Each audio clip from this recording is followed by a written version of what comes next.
Pangulong Ferdinand R. Marcos Jr. ipinag-utos sa lahat ng ahensya ng pamahalaan na madaliin ang water-related projects bilang paghanda sa epekto ng El Nino.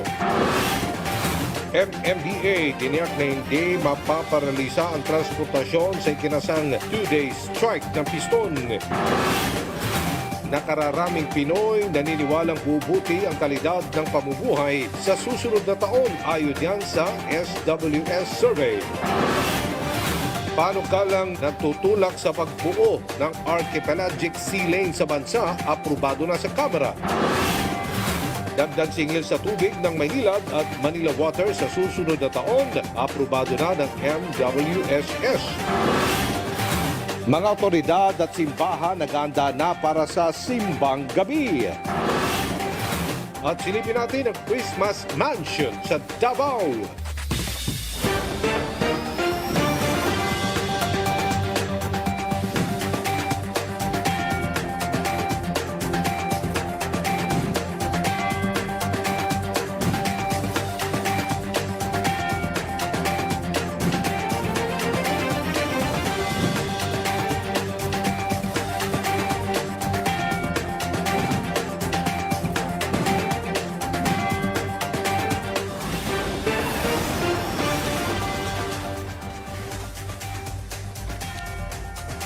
Magandang gabi Pilipinas. Bayan, naniniwalang halos 50% ng mga Pilipino nagaganda ang kalidad ng kanilang pabubuhay sa susunod na taon.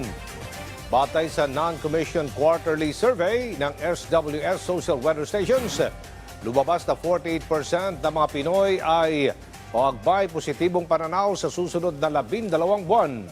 40% naman ang nagsabing maaring walang magbago habang 6% ang naniniwalang lalala pa ang kanilang sitwasyon. Nasa 7% naman ang piniling hindi sumagot sa survey.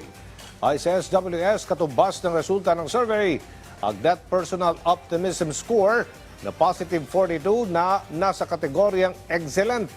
Hindi ito nalalayo sa naitalang positive 41 score noong June 2023 survey. Isinagawa ang survey mula September 28 hanggang October 1. Sa pamamagitan ng face-to-face interview sa 1,200 adults sa buong bansa. Pinangunahan naman ngayong araw ni Pangulong Ferdinand R. Marcos Jr.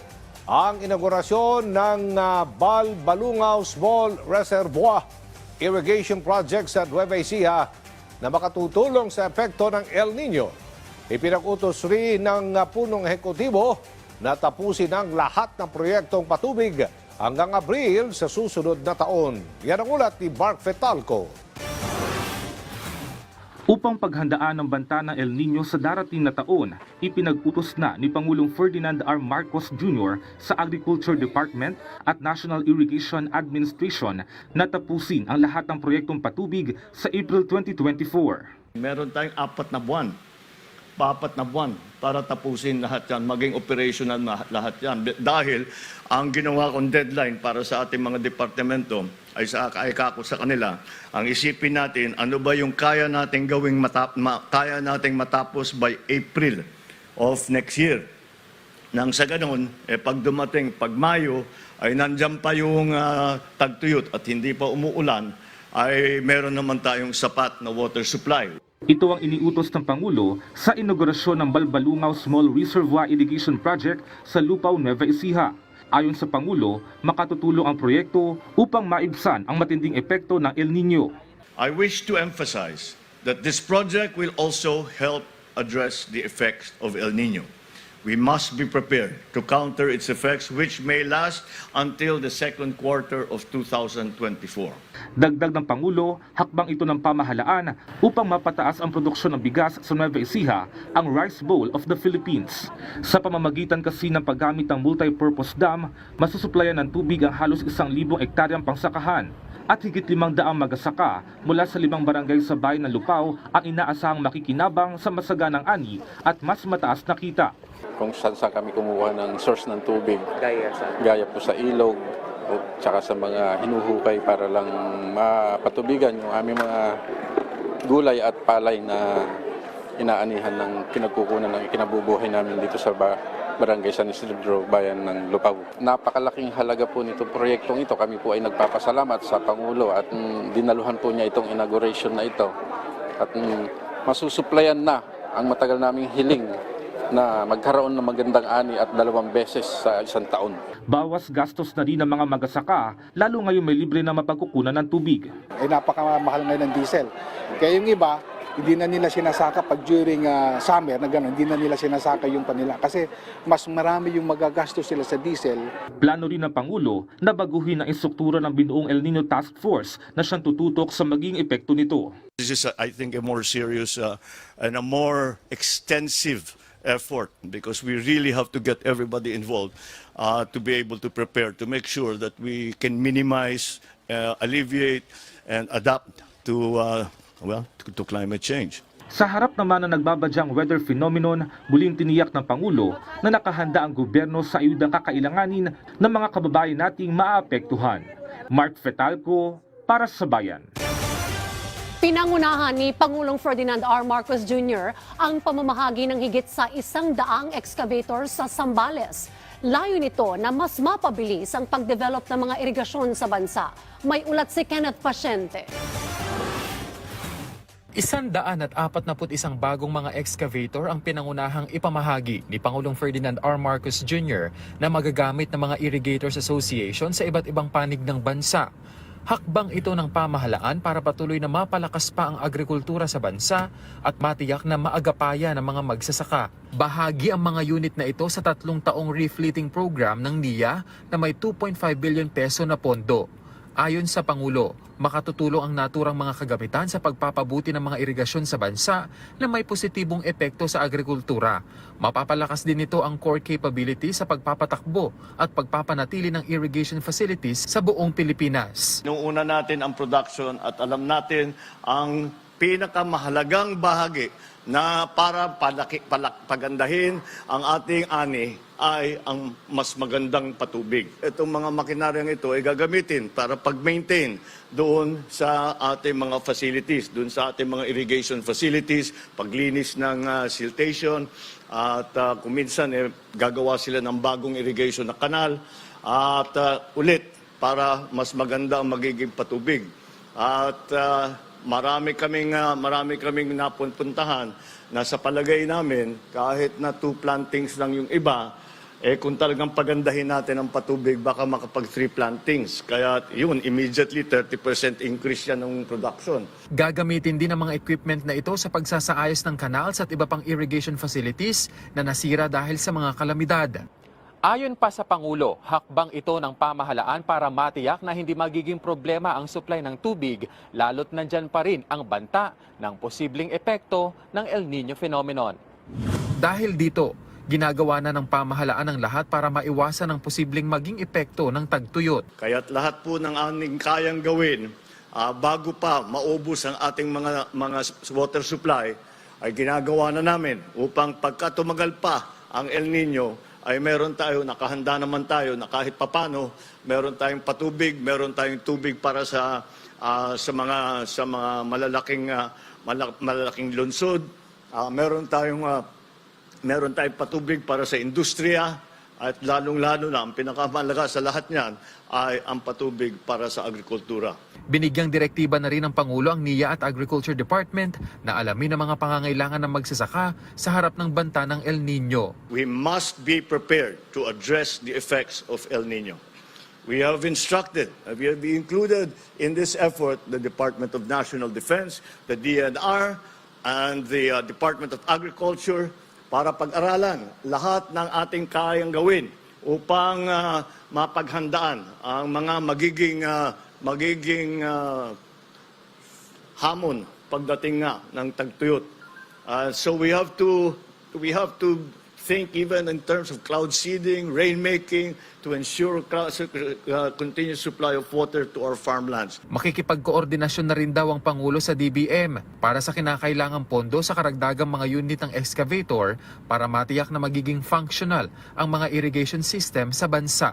Kenneth Pasyente, para sa Bayan. Kasado na ang paghahanda ng MMDA para sa 2 araw na tigil pasada ng grupong Piston bukas. Yan ang ulat ni Karen Villanda. Walang dapat ipangamba ang mga pasahero sa ikakasang tigil pasada ng piston simula bukas at hanggang sa Biyernes. Ito ang tiniyak ng MMDA matapos ang kanilang pulong ng binuong Interagency Task Force. Nasa higit 600 unit ng libreng sakay ang ipinakalat sa nakaraang tigil pasada ng piston at ganito rin ang plano bukas. Pero tansya ng MMDA, walang gaanong epekto ang transport strike. Nadadala din na siguro sila, yung mga drivers natin, yung mga operators, dahil sila naman po yung nawawala ng kita pag nagkakaroon ng strike. At tapos nakikita naman nila na nakaka-responde yung gobyerno. So, I think dumating na tayo doon sa point na hindi na kayang i-hostage ng mga transport group ang pamahalaan at ang publiko dahil nga natutugunan naman natin yung pangangailangan. Sa Facebook po sang grupong Piston, tuloy ang kanilang tigil pasada kahit na mismong si Pangulong Ferdinand R. Marcos na nagsabi na wala ng extension ang consolidation ng PUV modernization sa December 31. Pero ang ilang mga jeepney drivers sa labas ng hanay ng Piston, depende na sa kanilang operator kung pasasamahin sila. Pero para sa kanila, mas madami na kasi ang nakasunod sa kooperatiba na requirement sa PUV modernization.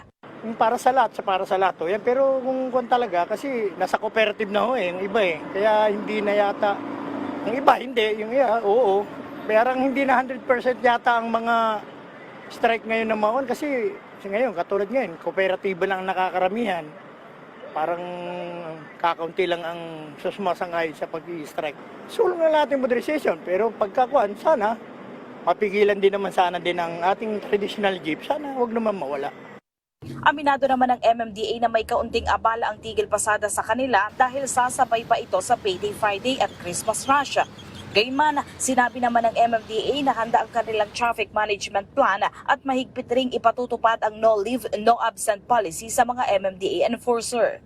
Sa kabila rin ng kabi-kabilang Christmas party at inaasahang pagdami ng mga sasakyan ngayong Christmas rush, wala pa ring plano ang MMDA na alisin ang window hours sa number coding.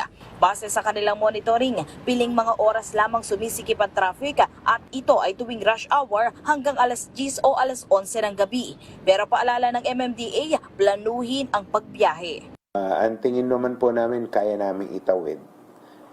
Ito po ay bilang consideration din sa ating mga kababayan na isa lang ang sasakyan para magamit nila. Yun lang yung pakiusap natin. Plan out well yung pagbiyahe. Ang mga malls naman po ay extended yung operating hours. At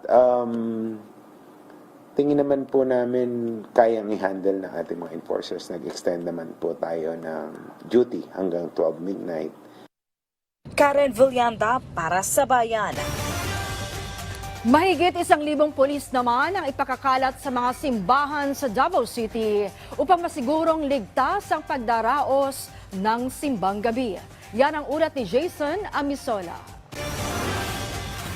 Kasunod ng insidente ng pagpapasabog sa Dimaporo Gymnasium sa Mindanao State University sa Marawi, mas pinaigting ang ipatutupad na seguridad sa Davao City ngayong simbang gabi. Inactivate na ng PNP ang Oplan Davao Defense System o Oplan DDS sa buwan ng Disyembre.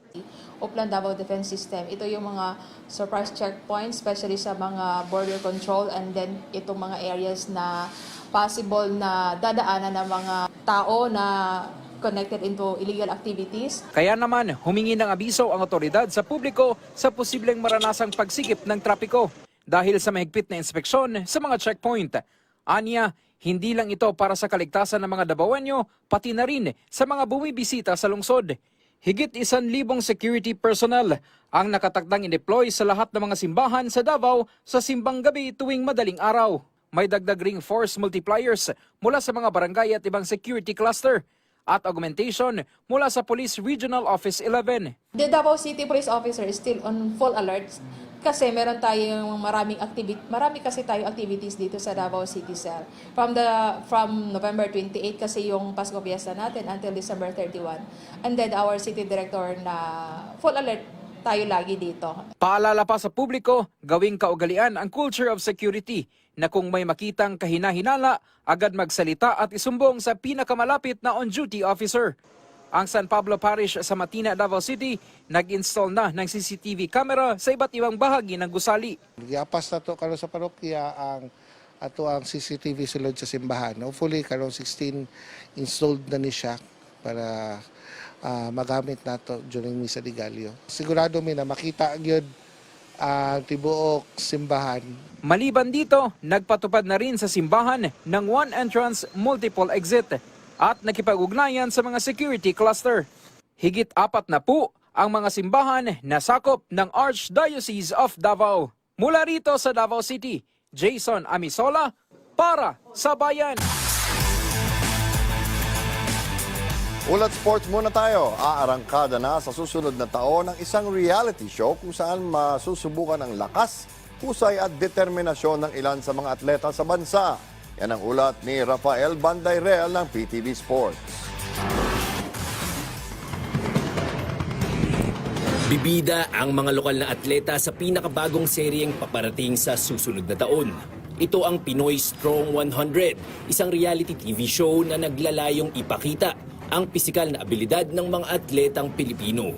Yan mismo ang sentro ng diskusyon sa pinakabagong edisyon ng Philippine Sports Writers Association o PSA Forum nitong Martes. Ang professional MMA fighter at 2019 Southeast Asian Games gold medalist na si Mark Striegel ang magsisilbing host, co-producer at action director ng naturang palabas. These kind of shows excite me, these kind of reality competitive shows like American Ninja Warrior, this is 100, these kind of shows. And I think that we think that it's really it's due time that we have this kind of content here in the Philippines. Suportado ng Department of Tourism ang proyektong ito dahil maliban sa mga pisikal na challenges, tampok din dito ang kultura, tradisyon at iba't ibang tourist destinations ng bansa. Department of Tourism is helping us identify the emerging destinations that we want to showcase to the world.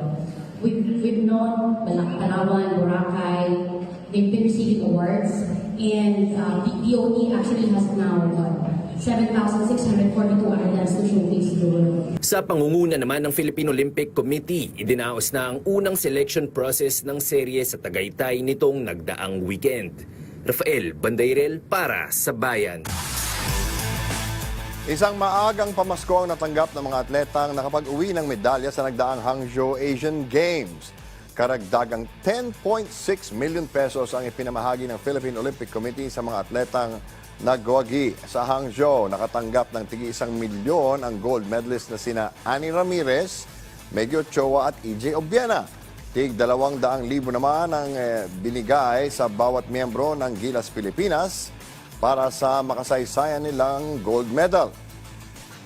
Samantala, 500,000 naman ang bonus na nakuha ng silver medalist na sina Yumir Marshall at Arnel Mandal, habang tig 300,000 ang premyo ng bawat bronze medalist. At samantala, naipasa na ng liderato ng Kamara ang ilang mga mahalagang LEDAC priority bills, kabilang na tinatawag na Archipelagic Sea Lanes Bill na naglalayong ilatag ang hangganan na teritoryo ng Pilipinas. Yan ang ulat ni Bella Las Moras. With 251 members voting in the affirmative, 0 in the negative, and 0 abstentions, the Chair declares House Bill number 8525 as having been approved on third reading. Pasado na sa ikatlo at huling pagbasa ng Kamara ang 6 pang priority bills sa ilalim ng Legislative Executive Development Advisory Council o LEDAC Common Legislative Agenda ng Administrasyong Marcos. Kabilang dito ang House Bill number 8525 o Panukalang Tatak Pinoy Act. Sa ilalim nito, bubuo ng Tatak Pinoy Strategy ang pamahalaan para mapaunlad pa ang industriya ng mga lokal na produkto, hindi lang sa loob ng bansa kundi sa global market. Isang Tatak Pinoy Council din ang itatatag para tutukan ito. Lusot na rin sa Kamara ang House Bill number 9648 o Proposed New Government Procurement Reform Act na layong gawing mas transparent, competitive at mas mabilis ang government procurement sa bansa. Kasama naman sa iba pang priority bills na aprobado na rin sa huling pagbasa ang mga panukalang Blue Economy Act, National Water Resources Act, Philippine Cooperative Code of 2023 at Revised Government Auditing Act. Kasabay niyan, ilang mahalagang panukala pa ang ipinasa ng mga kongresista kahapon. Kabilang ang mga panukala para sa kapakanan ng mga guro, estudyante, mga motorista at iba pang sektor ng lipunan. Sa gitna naman ng mga issue sa West Philippine Sea, lusot na rin sa Kamara ang panukalang nagtutulak sa pagbuo ng Archipelagic Sea Lanes o ASL sa bansa. Sa ilalim ng House Bill number 9034 o Proposed Philippine Archipelagic Sea Lanes Act, layong bumuo ng mga ASL upang maiwasan na ang mga hindi otorisadong pagpasok at pagdaan ng mga dayuhang barko sa mga kapuluan ng Pilipinas. Ayon kay House Speaker Martin Romualdez, sa ngalan ng mas maayos na kalagayan ng bansa, patuloy nilang isusulong sa Kamara ang mga hakbang at panukala na tunay na tutugon sa pangailangan at kaunlaran ng bawat Pilipino. Huling linggo na ngayon ang sesyon ng Kamara para sa taong ito. Sa kabuuan, masaya naman ang liderato ng mababang kapulungan sa dami at halaga ng mga panukala at resolusyon na kanilang naipasa ngayong taon. Melales Moras para sa Bayan. At susunod, sunog! Sumiklab sa isang barangay sa Quezon City. At kampanya laban sa mga kolorum. Mas paigtingin ng pamalaan. Marami pang mga balita sa pagbabalik ng ulat. Bayan!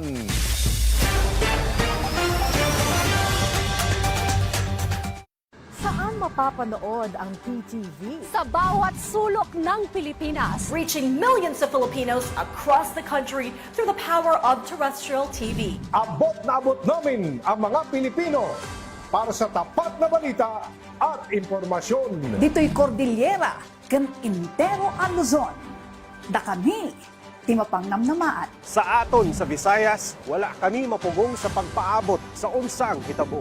Dini sa saad ng yuta, Mindanao, PTV, pirmi maminaw para sa paghatod sa balita. Broadcasting in Luzon, PTV4 Manila, PTV8 Cordillera, PTV4 Naga, and PTV4 Palawan. In the Visayas, PTV11 Cebu, PTV10 Dumaguete, PTV2 Guimaras, PTV8 Tacloban, and PTV12 Calbayog. And in the heart of Mindanao, PTV11 Davao City, PTV8 Cotabato, PTV7 Zamboanga, PTV11 Sibugay, PTV11 Pagadian, PTV48 Davao del Norte, and PTV8 Agusan del Sur. PTV Regional Network, buong katapatang naghahatid ng balitang maaasahan para sa inyong pambansang TV.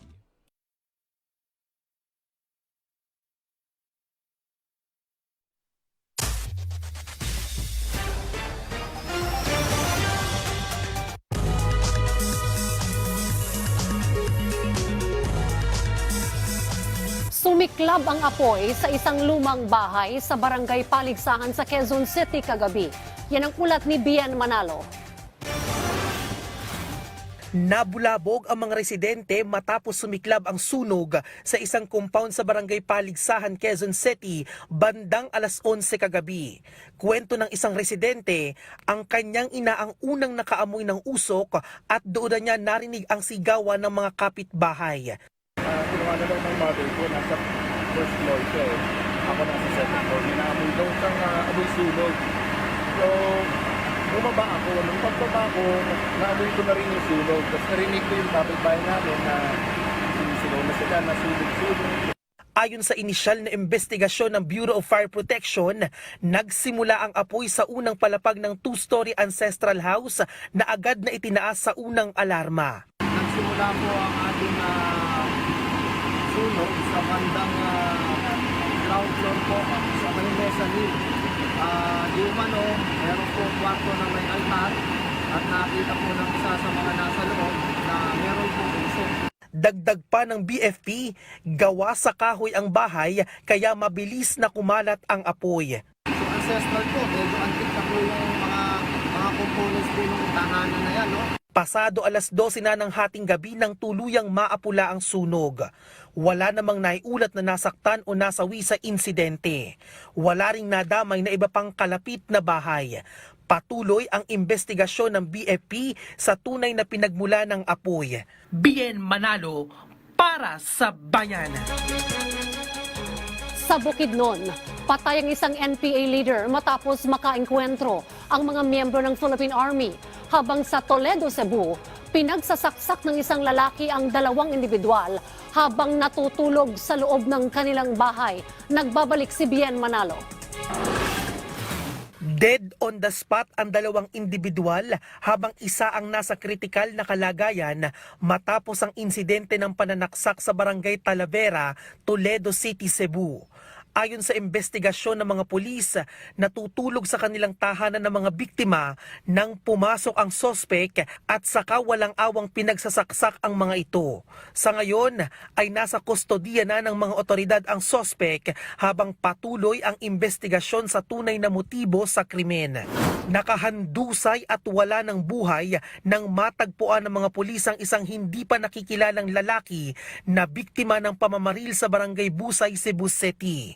Na-recover sa crime scene ang 5 basyo ng kalibre 45.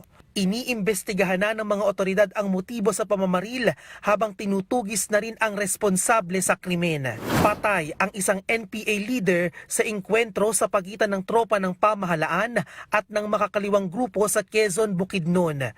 Kinilala ang nasawing terorista na si alias Amatong. Na-recover sa pinangyarihan ng insidente ang ilang matataas na kalibre ng baril at mga pampasabog. Patuloy naman ang mga otoridad sa paghikayat sa mga natitira pang miyembro ng teroristang grupo na magbalik loob na sa pamahalaan. Iisa lang po yung panawagan po natin sa kanila na hanggat may oras pa po at hanggat willing pa po yung government natin na tulungan sila, ay mas mabuti pong sumuko na po sila. Bien Manalo para sa bayan. Kasado na ang dagdag singil sa tubig sa susunod na taon. Kung magkano at bakit, alamin natin sa ulat ni Clazel Pardilla. Halos kalahating timba na lang ng tubig ang ipinapaligo ni Nanay Cha, makamenos gastos lang sa tubig, lalo ngayong Pasko. Mga natitipid mong yon, dinadagdag mo sa panggastos mo araw-araw din yon. May pandadagdag mo rin sa Noche Buena na pati pambigay sa mga bata ngayong Pasko. Pero mukhang mahihirapan pang maghigpit ng sinturon si Nanay Cha sa susunod na taon. Pinayagan na kasi ng MWSS Regulatory Office ang hirit na dagdag singil sa tubig. Halos 8 pesos ang average na aumento sa basic charge ng Maynilad. Ibig sabihin, kung kumukonsumo ng 10 cubic meters ng tubig, tataas ang 26 pesos ang water bill. Sisirit naman sa 100 hanggang 200 pesos ang patong sa gumagamit ng 20 hanggang 30 cubic meters. Sa puldi ng mas mataas sa singil sa tubig ang mga customer ng Manila Water. Higit 6 pesos ang dagdag bayad sa kada cubic meter ng mga consumer sa East Zone.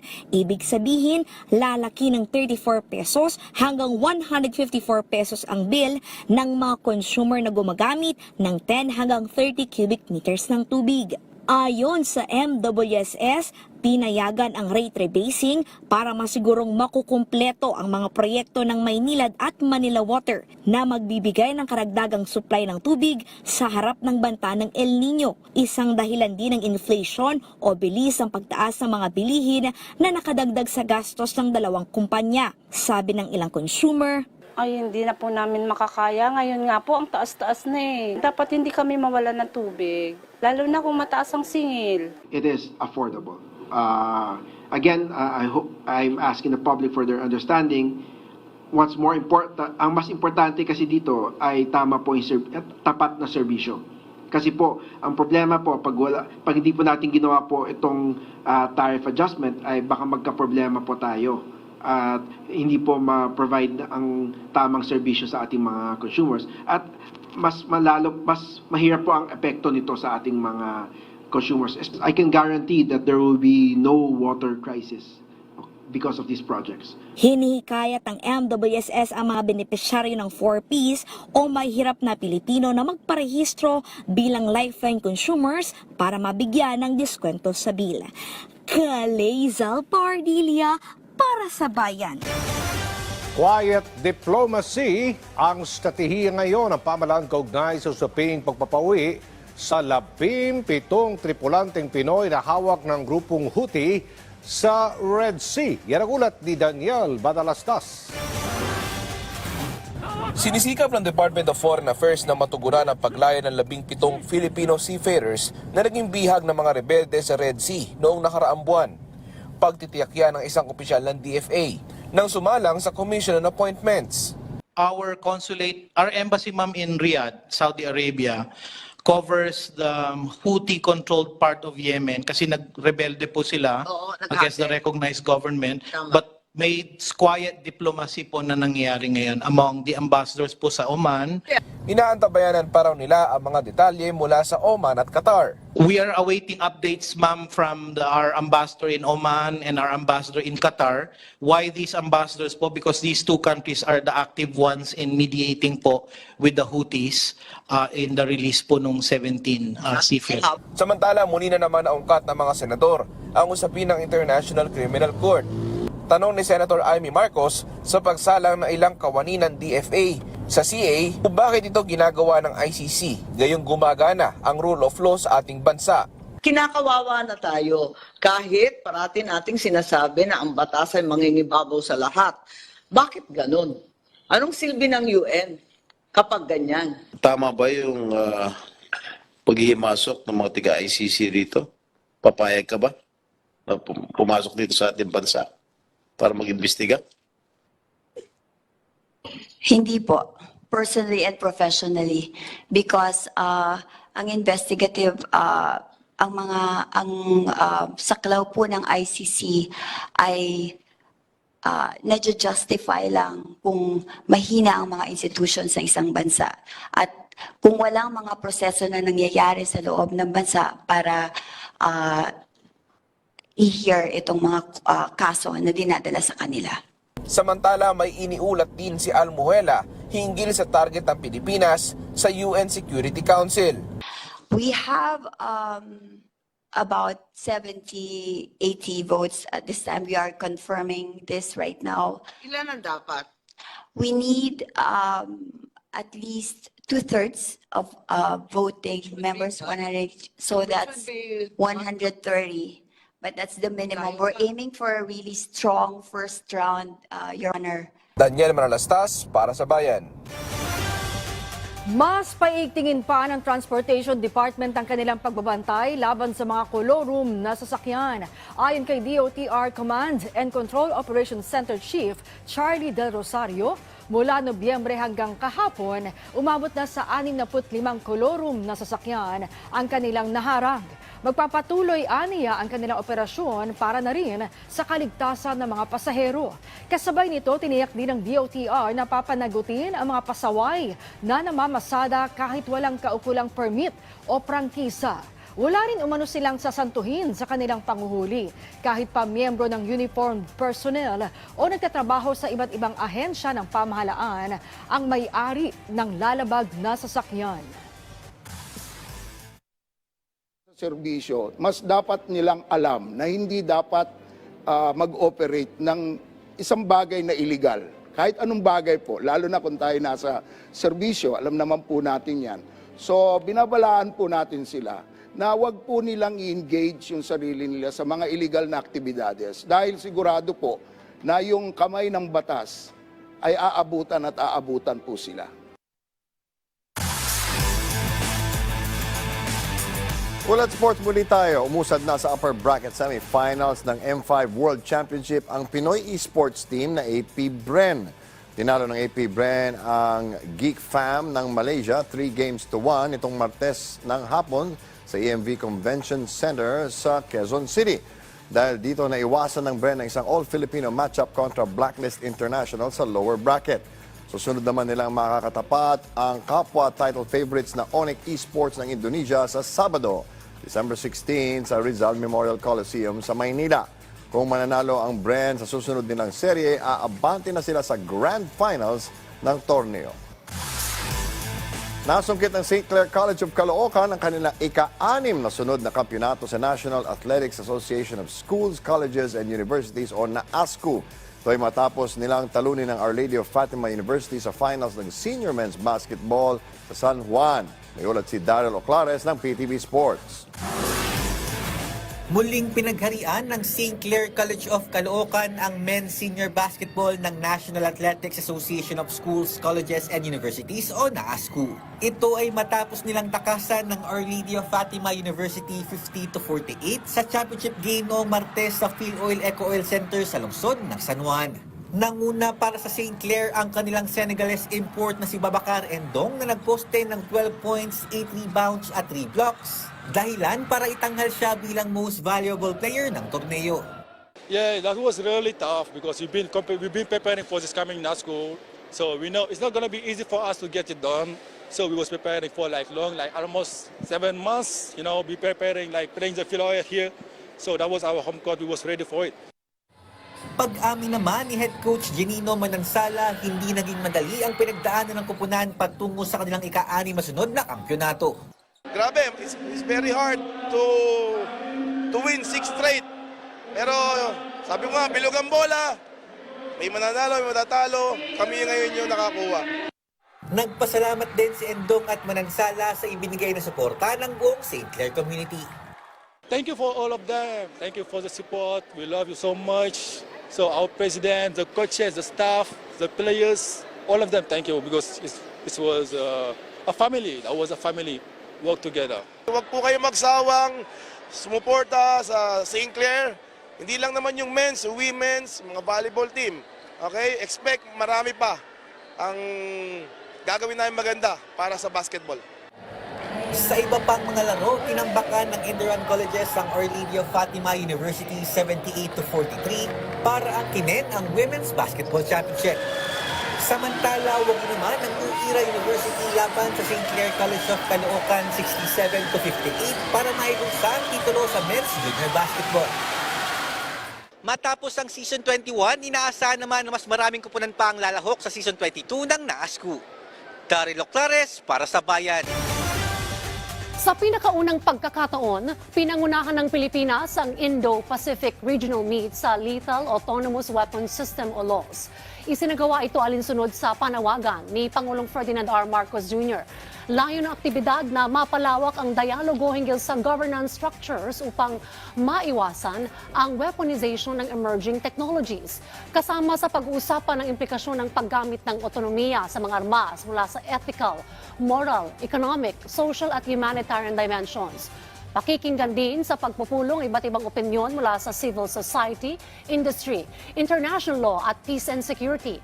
Nasa 26 na estado mula sa Indo-Pacific region at 6 na observer ang kasama sa pagpupulong. As a country dedicated to the cause of peace and committed to upholding the highest standards of ethical and humanitarian principles, the Philippines supports the development of ethical rules for the responsible use of such technologies through a coherent and effective global governance structure, building on existing international treaties as well as the work of the United Nations. At abangan, mandatory na pagsusuot ng face mask muling ipinatupad sa PGH. At nasa 400 kilo ng mga smuggled na karne na kumpiska sa Cavite. Lahat ng yan at marami pang iba sa pagbabalik ng Ulat Bayan.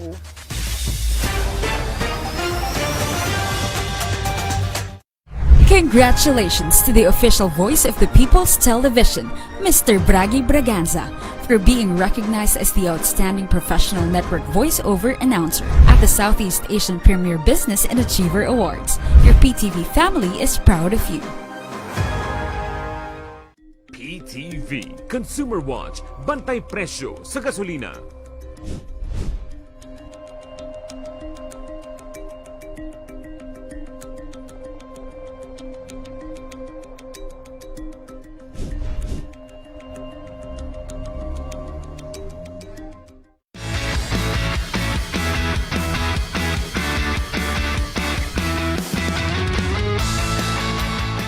Pasiglahin ang bawat umaga na puno ng good vibe. Sari-saring mga impormasyon at kaalaman. Kaya halina't mag-chill at enjoy! Kasama ang iyong RSP Barkada dito lang sa Rise and Shine Pilipinas!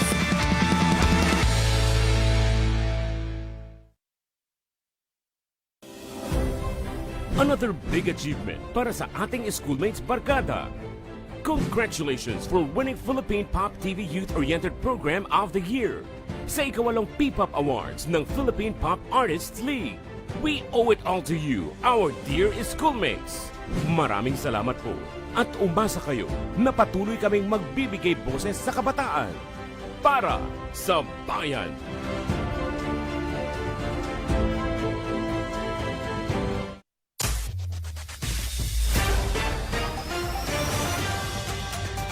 Mahigit 400 kilo ng hot meat ang nasabat ng mga otoridad sa Bacoor, Cavite. Ang mga karne wala rin umanong permit mula sa National Meat Inspection Service. Yan ang ulat ni Bien Manalo. Nasabat sa pinagsanib na puwersa ng mga kawani ng National Meat Inspection Service, Department of Agriculture at Philippine Coast Guard ang kilo-kilong mishandled and hot meat sa Bacoor Public Market kaninang madaling araw. Napag-alaman na wala umanong permit mula sa NMIS ang mga nakumpiskang karne kaya't itinuturing ang mga ito na hot meat. Dahil dito, nagkasa ng surveillance operation ang mga otoridad.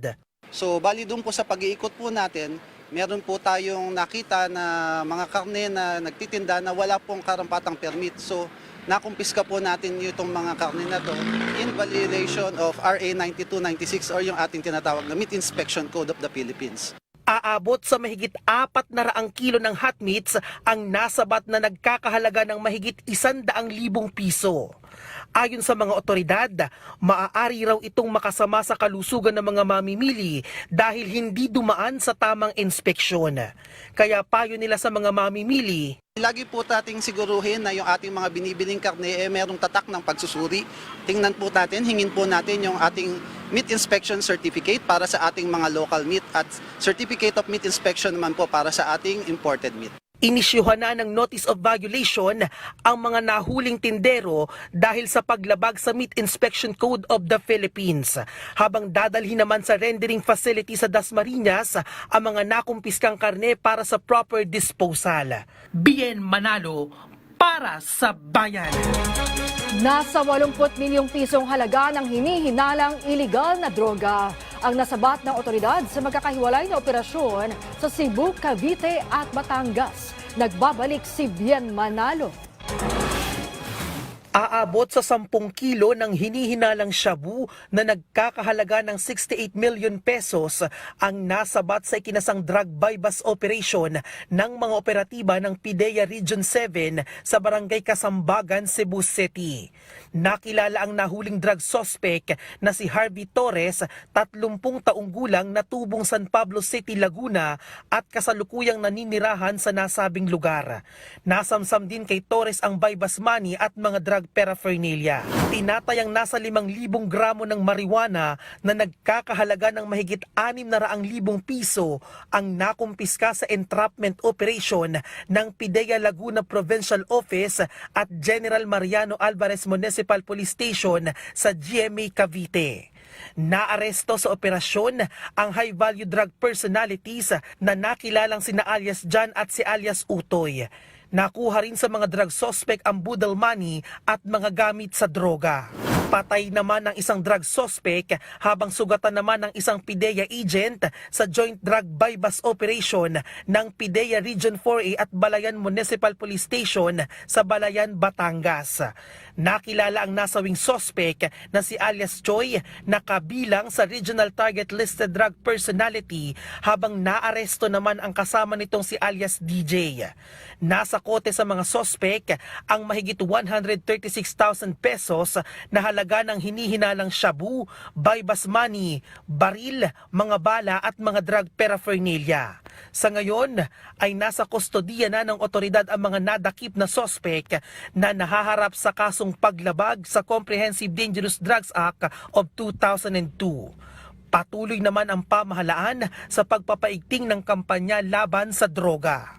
We are right now po, we are really intensifying po ang ating pong operation dito.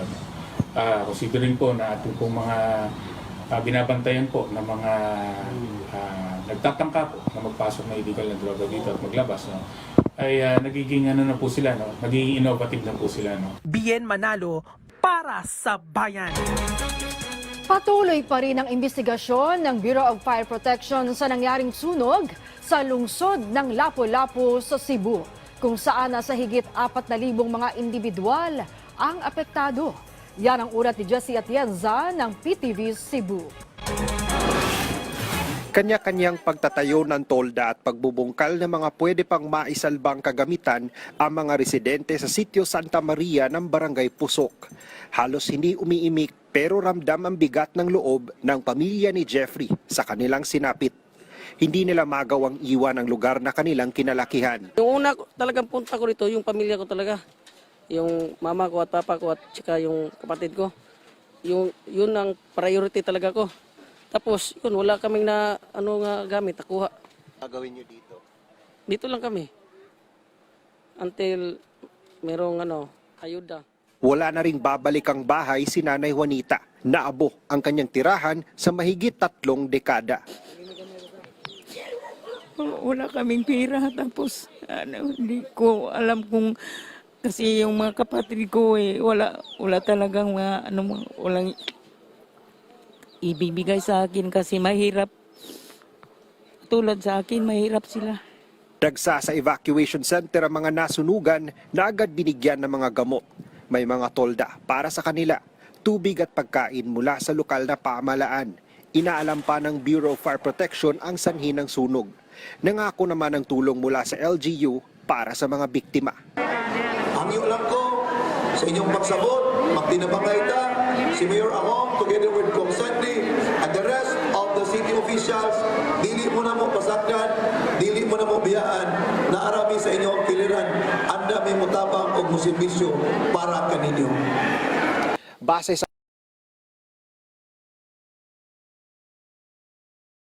kahit na anong klaseng tulong ang kanilang kailangan sa ngayon, maibsan lamang ang mapait nilang pinagdaraanan, lalo na't sasalubungin nila ang Pasko na walang tirahan. Mula sa PTV Cebu, Jessie Atienza para sa Bayan. Muling ipatutupad ng Philippine General Hospital o PGH ang mandatory na pagsusuot ng face mask sa lahat ng mga medical personnel at bisita ng nasabing ospital. Ito'y sa gitna ng pagtaas sa mga respiratory illness sa bansa. Ayon kay PGH spokesperson Dr. Jonas Del Rosario, ang mga bibisita sa mga pasyente ng PGH ay dapat magsuot ng face mask.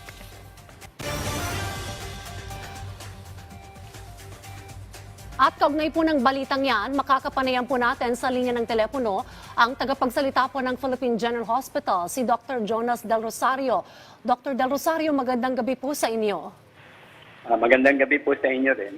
Okay, Doc, ano po ang dahilan o nag-udyok po sa PGH para ibalik po itong mandatory na pagsusuot po ng face mask dyan po sa PGH po, Doc?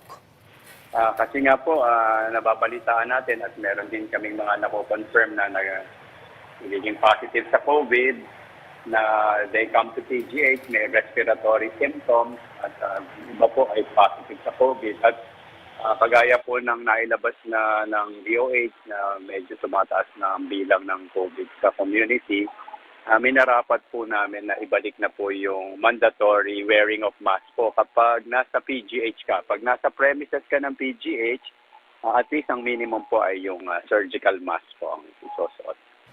Okay, so dyan po sa PGH, Dr. Del Rosario, may mga na-admit pong pasyente na positibo po sa COVID-19? Sa ngayon po, ang huling bilang po, meron po kaming patients na 8 na may COVID. 2 po dito ay adults at 6 po ay bata. Ano po ang kanilang kondisyon? Ito po ba ay mild o severe cases po ng COVID po, Doc?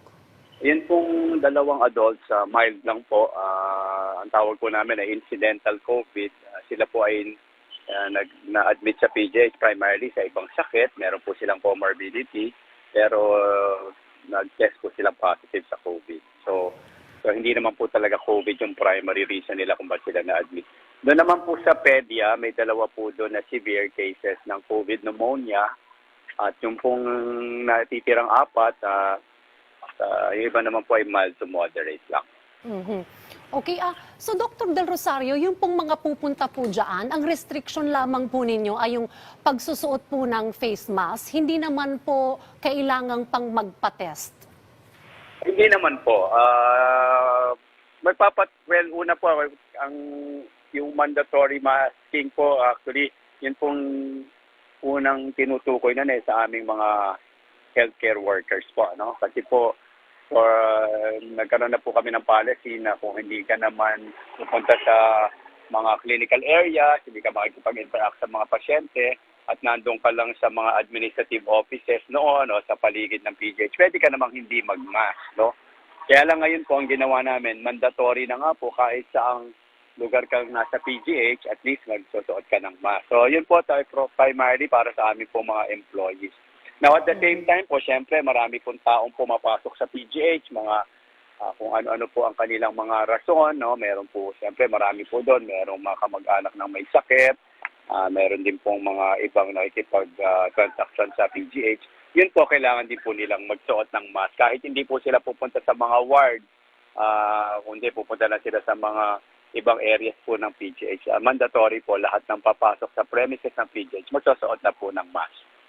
May mga pinipirmahan po ba ulit, Doc, na mga forms kung saan tinatanong po kung mayroon pong sintomas? For instance, yung pong bibisita po sa PGH? Wala pa pong ganun, pero ang katotohanan po talaga ang gusto namin ay parang honesty po sana na kung ikaw ay may nararamdamang ubot sipon. Unang-una, kung ikaw ay may nararamdamang ubot sipon o meron kang lagnat, dapat hindi ka naman dapat talaga pumunta sa PGH. Hindi mo kailangan dumalaw sa mga may sakit, hindi ba po? Kasi baka ikaw ay makahawa. Kahit na hindi pa COVID yan. Ngayon po, yung mga pasyente po na tinetest namin, yun po ay yung mga meron po symptoms na merong ubot sipon, may lagnat. Yun po na mandatory po, nira-rapid antigen, or kung hindi po conclusive, minsan po ay RT-PCR.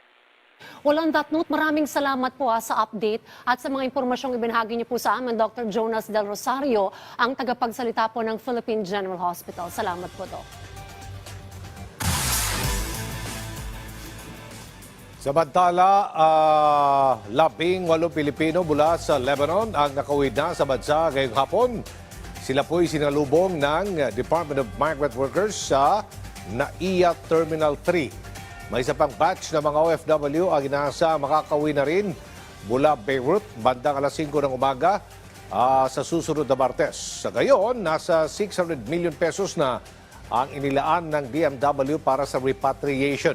Kasama sa budget na ito ang iba't ibang klase ng assistance katulad ng medical, livelihood, legal at evacuation assistance. Kabilang naman sa 18 mga OFW na umuwi ngayon si Vicky na 8 buwan ng domestic helper sa Lebanon.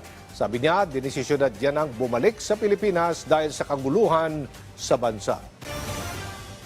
Sa gera po, mahirap po na kagaya namin na OFW na hindi ka pwedeng lumabas ng bahay. Wala pong tigil ang putukan. Wala pong tigil ang putukan doon. Kaya po ang ginawa po namin, tumawag po kami sa OWA ng Lebanon para po kami ay magpatulong na ma-rescue para makauwi po dito sa Pilipinas. Salamat po sa namamahala doon at kami naman po ay ina-rescue nila, inalagaan ng maayos, tinulungan makauwi ng Pilipinas. Napagbotohan na sa United Nations General Assembly ang agarang humanitarian ceasefire sa Gaza.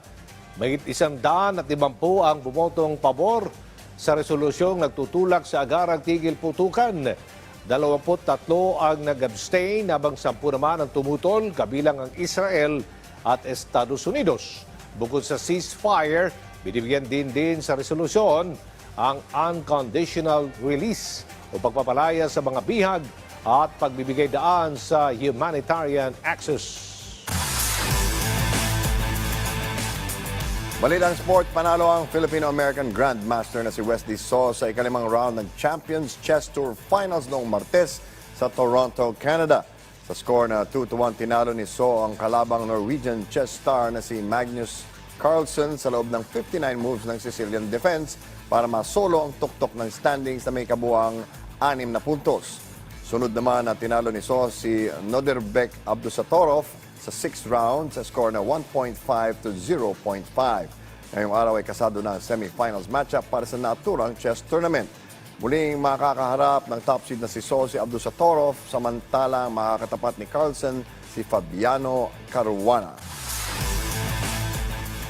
Nakalasap ng kanyang ikatlong ejection ngayong season ang Golden State Warriors forward na si Draymond Green sa kanilang laro kontra sa Phoenix Suns. Tinawagan ng flagrant foul 2 si Green matapos niyang matamaan sa ulo si Yusuf Nurkic sa third quarter. Sa post-game interview, humingi ng tawad si Green kay Nurkic at sinabi na hindi niya intensyon na masaktan ang Suns center. He was pulling my hip and I was swinging away to sell the call. Made contact with him. As you know, I'm not one to apologize for things I meant to do, but I do apologize to Yusuf because I didn't intend to hit him. Tuloy naman ang isang kumpanya sa kanilang taunang tradisyon na pamamahagi ng regalo at tulong sa mga batang nangangailangan. Silipin natin yan sa ulat ni Rod Lagusan.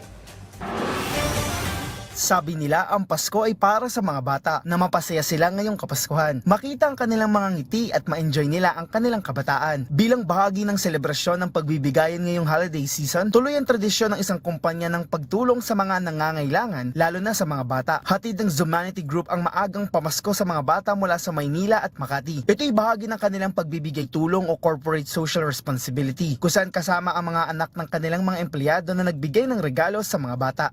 Gusto namin mangyari na lahat kayo maingganyo rin. Like ikaw, lahat, gawin mo rin yan.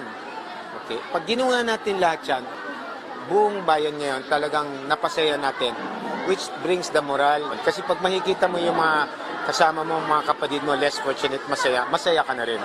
And for 10 long years, I'm with them. So I'm very, very happy also. Kasi you're giving out something to the indigent children, especially yung mga mothers, mga indigents, at nakikinabang din sila, di ba? So this is actually to alleviate their happiness kasi it's Christmas.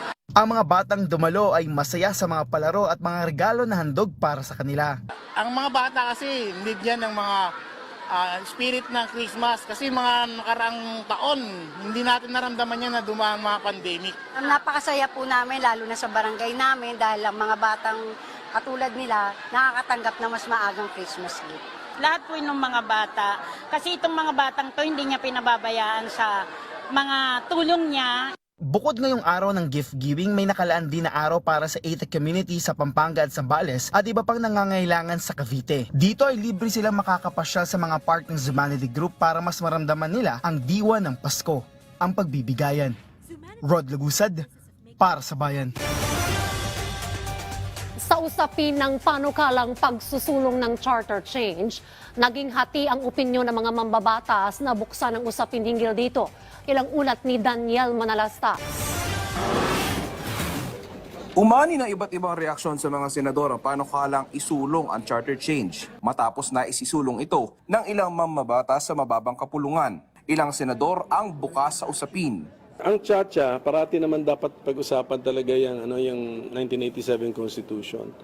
Lalo na kung proper motivations tayo. We advocate for federalism.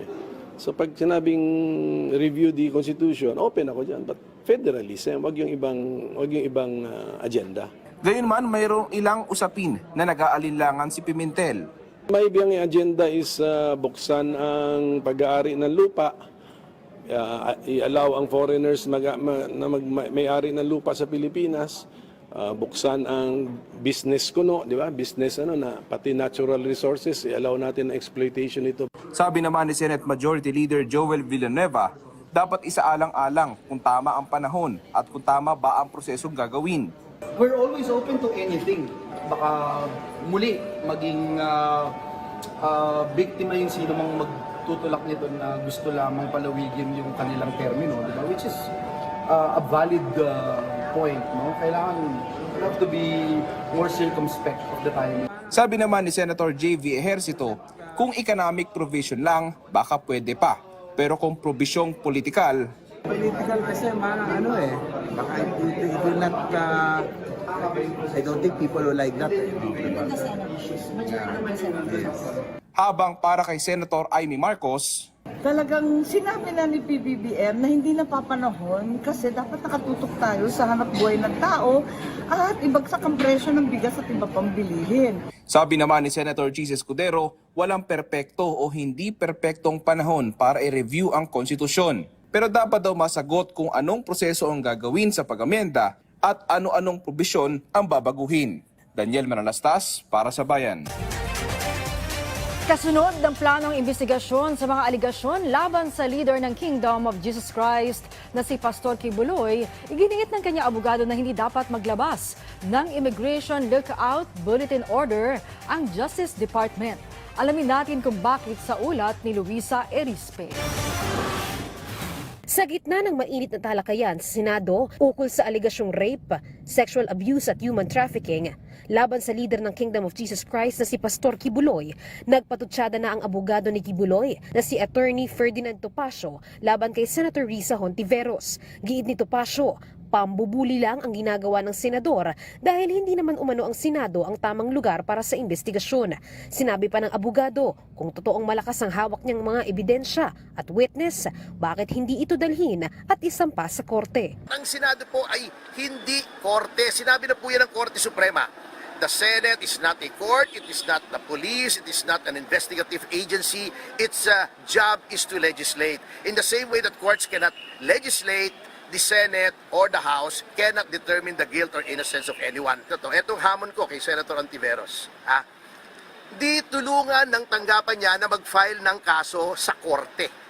Bakit sa Senado? Nang tanungin pa si Topacio kung dadalo ba siya at ang pastor kung magkakaroon ng pagdinig sa Senado hinggil sa mga aligasyon, simpleng I'll cross the bridge when we get there lang ang sagot nito. Sabi din ng abogado, hindi dapat maglabas ng Immigration Lookout Bulletin Order o ILBO ang Department of Justice laban kay Pastor Kibuloy dahil wala pa naman itong kahit anong kaso sa korte. Yung restriction on the right to travel is the exception rather than the rule. Kung kaso lang ang para magkaroon ka ng lookout bulletin, edi dapat magpa-lookout bulletin din tayo kay Senator Hontiveros. May kaso siya sa ombudsman Ito nga, wala pang napafile na kaso anywhere. Siya may kaso siya sa Pasay. Para naman sa Department of Justice, naniniwala silang hindi pa rin panahon para maglabas ng ILBO laban kay Pastor Kibuloy. Bagamat may dalawang apelan ng nakabinbin sa DOJ para mabuksan muli ang mga reklamong rape at human trafficking laban sa pastor. Dahil nabasura na ito noon, maituturing pa rin walang konkretong investigasyon sa ngayon. Patuloy ding sinasabi ng DOJ, hinihintay pa nila ang opisyal na hiling ni Senator Risa Hontiveros para sa ILBO bago sila kumilos at magdesisyon. Hindi naman tayo nagmamadali. Kung magkaroon ng investigation, that will probably be the best time. Even if it's just a monitoring mechanism, ayaw lang talaga namin na may hindrance or may siguro dent dun sa mga karapatan ng ating mga kababayan. Luisa Erispe para sa Bayan. Marami pa tayong mga balitang aabangan sa pagbabalik ng Ulat Bayan.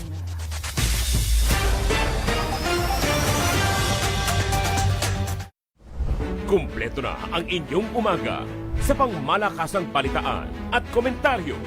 Hatid ng mga astig at batikang broadcaster ng PTV. Mike Abe. Ay, tataya ko na itong aking trabaho. Pasintabi na. May prinsipyo po kasi ako Aljo Bendijo. Basta't nakikita natin na ginagamit sa tama. Pera po ng taong bayan yan. Erwin Tulfo. Tapos sila, kanya-kanya naman sila. Hindi naman sila pinilit na pimirma kayo dito. Balitaang mainit, talakayang matapang at walang inuurungan. Abe, Tulfo, Bendijo. Dito lang sa inyong PTV.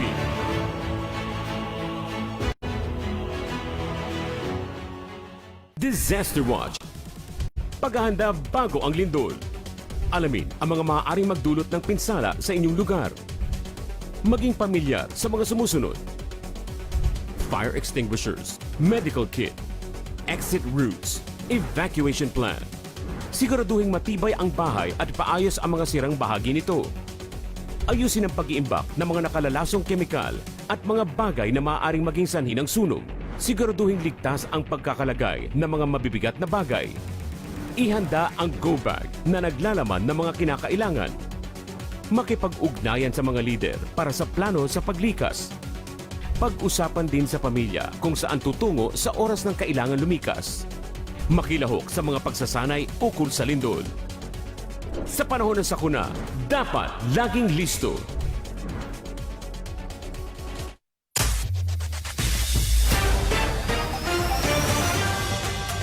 Nagsampa ng reklamo ang National Bureau of Investigation laban kay dating Congressman Ardolfo Teves Jr. Yan ang ulat ni Luisa Erispe. Panibagong reklamo na naman ang kinakaharap ngayon ni dating Congressman Arnolfo Teves Jr. sa Department of Justice.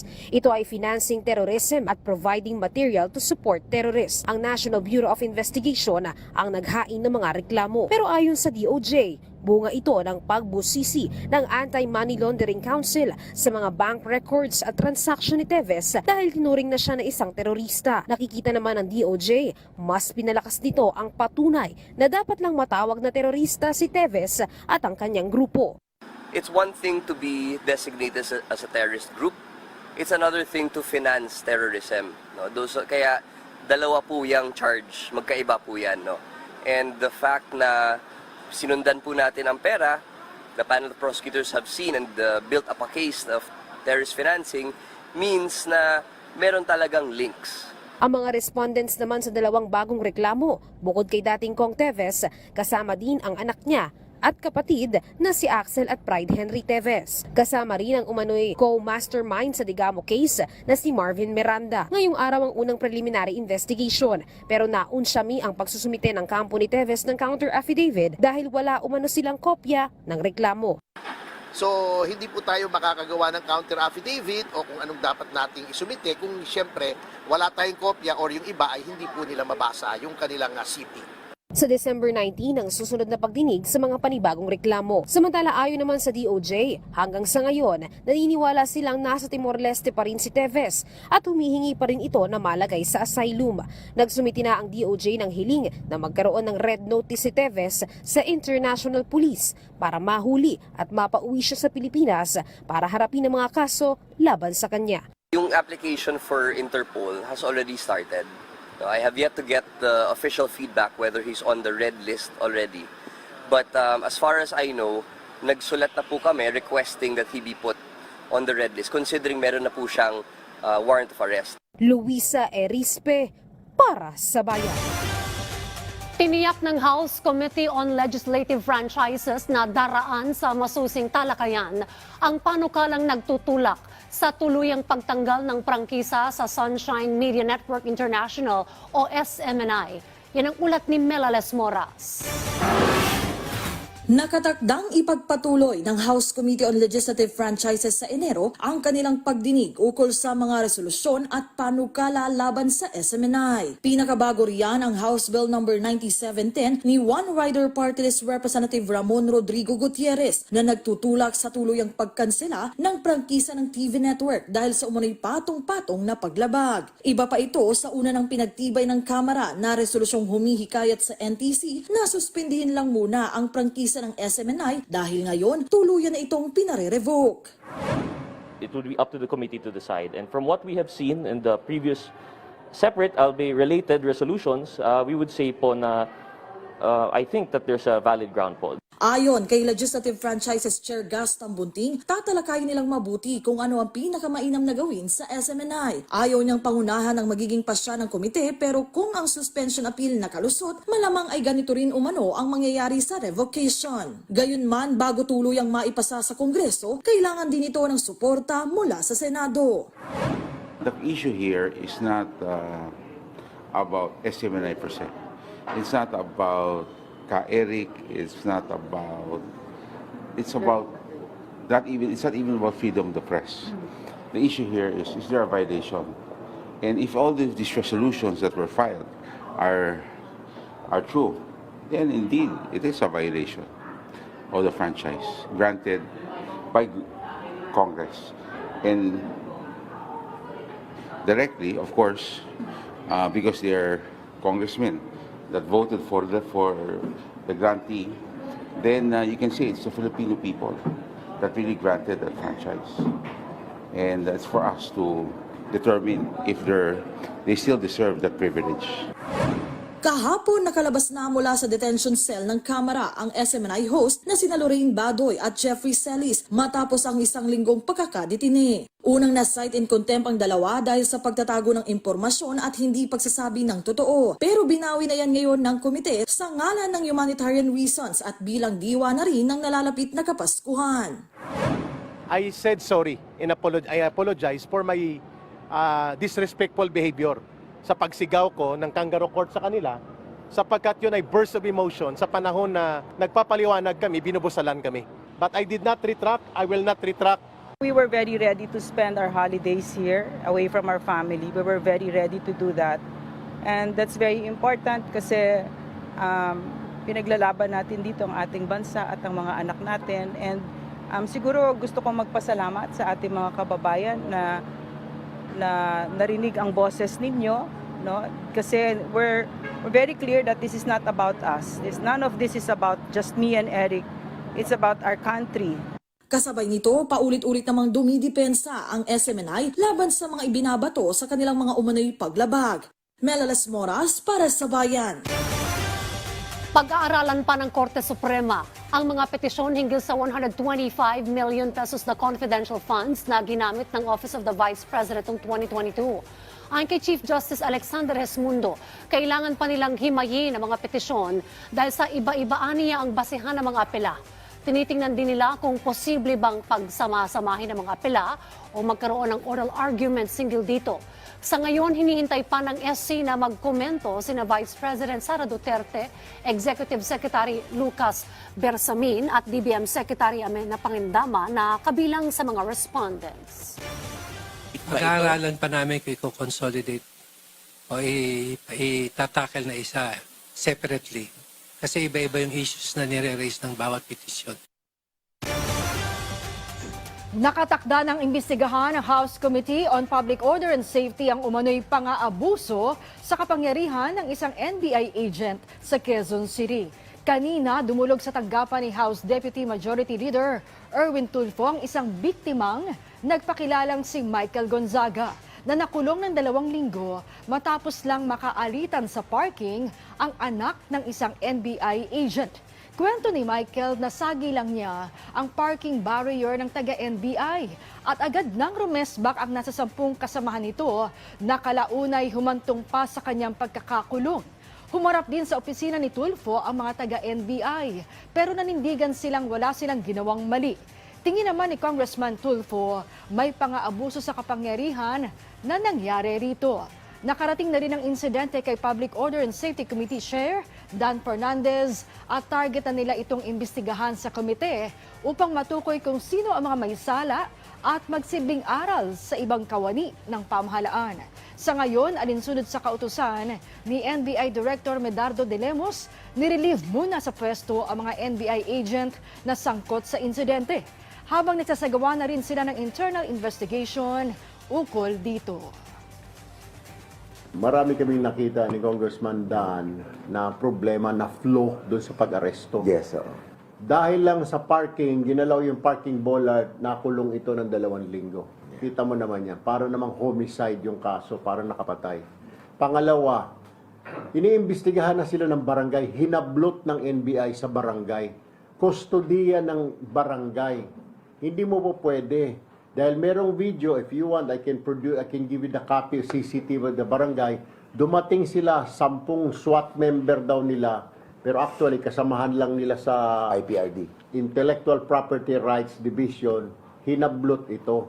So doon nagagalit ang chairman, so pati yung chairman ng barangay Apolonio, magre-reklamo din laban sa NBI because walang proper turnover. It's not about him, it's not about the agent. It's about the institution na ginagawa ba nila yung tama para sa ating mga mamamayan. Yun ang sinasabi lagi sa atin ni Speaker na we people in authority must adhere to the highest form of yung humbleness. Ipakita natin, the more that being humble do sa position natin, the better for the people na we will be appreciated.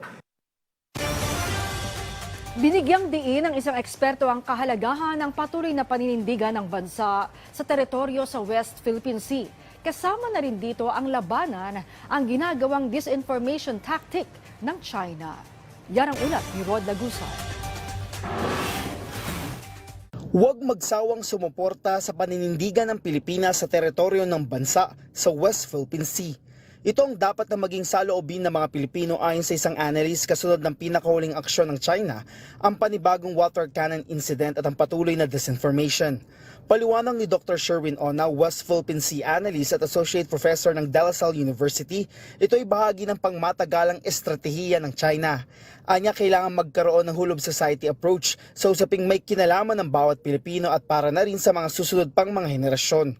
Gawin lang nating mas consistent, Attorney Danny, yung pagpupush natin ng tamang information.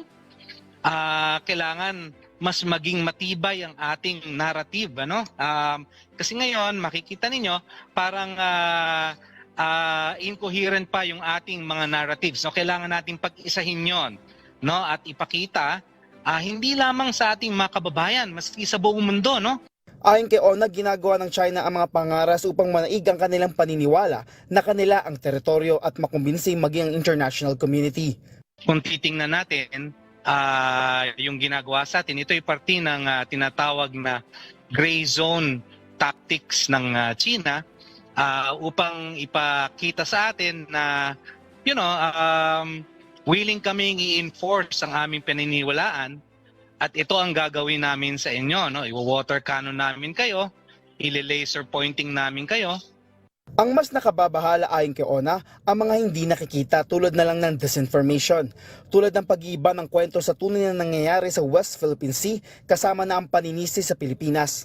Mahalaga din ang natingnan ng ginagamit na playbook ng China kung saan iniiwasan ito na humantong sa armed conflict pero nakikita din na handa sila para dito. Ang pinaka-importante dito is yung katotohanan eh. Sino ba ang may hawak ng katotohanan? 'Di ba? Sino ba ang nasa tama? Sino ba ang pinapanigan ng arbitral tribunal, for instance? Siguro, ang kailangan lang natin gawin dito sa atin, ang kailangan gawin ng ating bansa, ang ating gobyerno, at ng buong sambayanan, na lalong itulak yung katotohanan na yon. At para makontra mga disinformation, mahalaga ayon kay Ona na maging mapagmatsyag at kritikal ang bansa sa pagtatama ng mga maling impormasyon. Rod Lagusad, para sa Bayan. Sports news na tayo. Sa badminton, matapos masungkit ang gintong medalya sa Bationex Patuntani Junior International Series 2023, ano naman kaya ang plano ng Philippine Badminton Association o PBAD Grassroots Development sa susunod na taon? Yan ang inalam ni Bernadette Tinoy ng PTV Sports.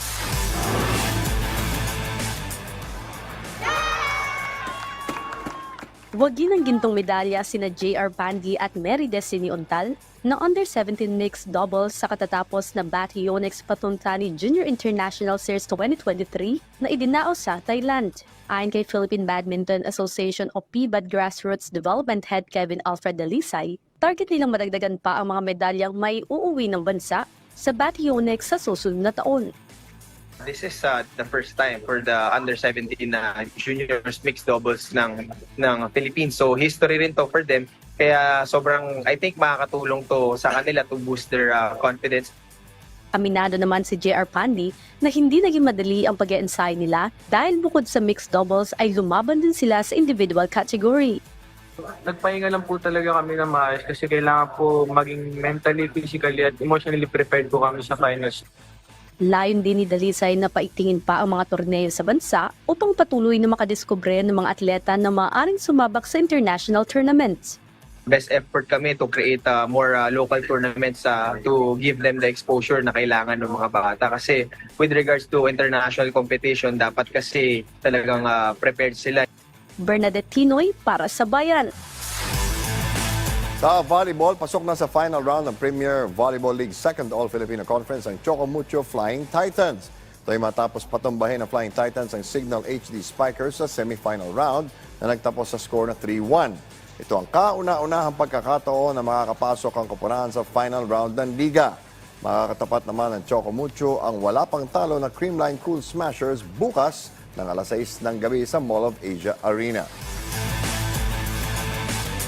Samantala sa football, arestado ang pangulo ng isang Turkish football club matapos itong suntukin ng referee sa isang match. Inaresto ng otoridad si Faruk Kocha ng MKE Ankara Gukyu matapos nitong suntukin na 37-year-old referee na si Halil Umut Meler sa game nila kontra Chaysur Rizespor. Nagwakas naman ang laro sa score na 1-1. Ayon sa Turkish Football Federation o TFF, malaking kahihiyan ang nangyari at sinigurong mananagot ang lahat ng sangkot sa insidente. Yan ang latest sa mundo ng palakasan. Ako si Bill Velasco ng PTV Sports para sa Bayan. At dako naman tayo sa Davao City at silipin ang Instagrammable na Christmas mansion na dinaray ng mga turista. Yan ang ulat ni Regine Lanusa. Kung pasyalan ngayong holiday season ang hanap mo, isali mo na sa listahan ang Christmas mansion dito sa Buhangin, Davao City. Papasok pa lang, maaaliw ka na sa mga ilaw na maglalaro sa iyong mga mata. Dahil bawal ang fireworks sa lungsod, mala fireworks display naman ang nagsasalimbayan sa kalangitan. IG-worthy din ang malaking Christmas tree na punong-puno ng dekorasyon at pailaw. Papasok sa bahay, bubungad sa iyo ang mala magical white Christmas na lugar na punong-puno ng figurines. Kaya kahit walang snow sa Pilipinas, ramdam mo ang white Christmas. Salamin ng isang masayang komunidad na nagdiriwang ng Kapaskuhan ang Christmas Village. Very magical din ang dining area dahil sa mga lights na formang bulaklak. Dinagdagan pa ng mga jellyfish na dekorasyon kapag ikay tumingala. Nakita ko man kasi sa aking Facebook page, so nakita ko pa parang maganda man punta dito. So punta na lang kami. And actually, na-amaze din kami doon sa sa tables, doon sa pinakaunang room. Like gold lahat, tas yung comfort room also, yung restroom nila is gold. Taon-taong pinaghahandaan ng mga unique Christmas decorations. Ang may-ari ng bahay, bumibili talaga ng mga Christmas decorations kung mamamasyal sa ibang bansa upang may maipakitang bago kada taon. Christmas attraction din itong isang 2-story house dito sa GSIS Heights Subdivision, Matina, Davao City dahil sa dami ng kanilang dekorasyon na dinadayo at binibisita hindi lamang ng mga Davaoenyo, maging ang mga karatig lugar. Mula sa PTV Davao, Regine Lanuza para sa Bayan. At yan po ang may init na balita ngayong Miyerkules. Ako po si Maan Makapagal para sa Bayan. Patuloy na maghahatid ng katotohanan sa bawat Pilipino. Ako si Dayan Querer para sa Bayan. At Bayan, 12 days na lang, Pasko na. Hanggang bukas, ako po si Aljo Bendio, kasama ang buong bayan para sa Bagong Pilipinas!